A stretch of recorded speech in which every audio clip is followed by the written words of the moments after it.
All right, let's just get right into it. Today, we're talking about the biggest carnivorous dinosaur that ever lived, a creature that was absolutely massive, incredibly powerful, and whose life was, well, let's just say it was one big, hilarious logistical nightmare. Yep, you heard that. Just picture it. You're a 50-foot-long predator, the undisputed king of your era, and your number one problem is just not sinking?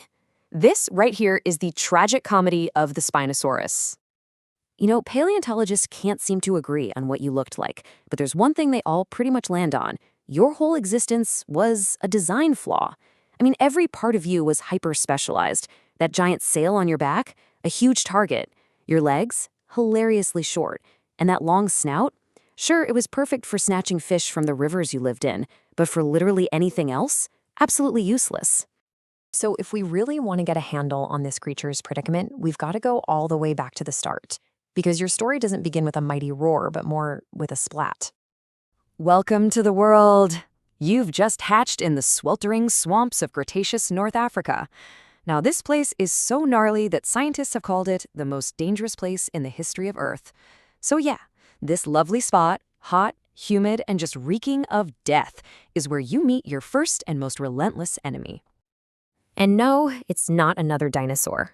Before you even have to think about that, you've got to deal with basic physics. You hatch all top-heavy, with a head that's way too big for your body. So your first real challenge isn't learning to hunt. It's just trying to walk without face-planting into the mud every other step. Okay, so let's say you somehow win your battle against gravity. You get to graduate to an incredibly awkward and frankly terrifying childhood, where you're completely outmatched by pretty much everything. So who are your childhood friends? Well, there's Anthropristes, a giant sawfish with a literal chainsaw on its face. And then there's Carcharodontosaurus, a land predator that makes a T-Rex look like a golden retriever. Your only survival skill? Getting really, really good at hiding. So, what's on the menu when you're too clumsy to hunt for yourself? Let's just say your palate isn't exactly refined. You're snapping at bugs like a broken pair of scissors and surviving on whatever scraps you can find. Roadkill, slime, basically anything that doesn't try to eat you first. Just when you think you're getting the hang of this whole staying alive thing, puberty hits. And what's the best way to make hiding impossible? Oh, I know. Let's grow a giant, impossible-to-miss sail on our back. To other Spinos, maybe it was a cool display. To everyone else, it was basically a giant neon sign screaming, "Hey, over here, free lunch." So much for stealth. But you did it. You actually survived to adulthood. You are now a 50-foot-long monster. And guess what? Life is somehow even more awkward. Welcome to the daily grind. Your adult life is simple. You wake up, you get wet, you try to catch slippery things, and, most importantly, you try to avoid the river's landlord, Sarcosuchus, the 8-ton super croc. Your main defense is to just float there and pretend to be a log until he gets bored and leaves. And then you have mating season. Since your jaws are built for gently gripping fish, not for crushing bone, fighting other males means, well, you just slap each other with your faces. It's like a sword fight with pool noodles. And if you win, you get to impress a female by flushing so much blood into your sail that you turn into a giant, angry tomato. And for some reason, this works. So after a long, awkward life full of close calls and weird victories, your final chapter begins. But it's not some epic battle that brings you down. No, it's something much quieter, much more indifferent. The world is changing, and you can't. The climate is shifting, the big inland seas are retreating, and your swampy home is starting to dry up. All of a sudden, your very specific set of skills is totally obsolete. You're Betamax player in a streaming world, a master fisher in a world that's quickly turning into a desert. This means you have to move. But on land, you're a fish out of water, literally.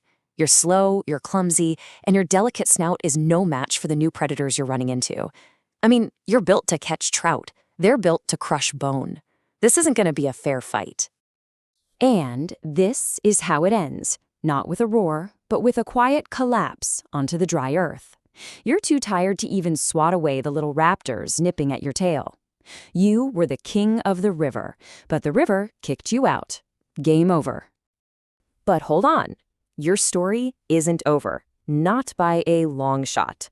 In fact, Your death is just the start of a 95 million year long identity crisis that is still going on today. I mean, your journey after death has been pure chaos. Your bones get discovered in 1915. Then, plot twist, the only skeleton gets blown up in a World War II bombing. Poof! For decades, you're basically a myth. Then, in 2014, new fossils turn up, and science decides you had these tiny little sausage legs. And then in 2020, they find a giant paddle-like tail, which completely changed everything again, suggesting you were actually an active swimmer, like a giant, toothy crocodile.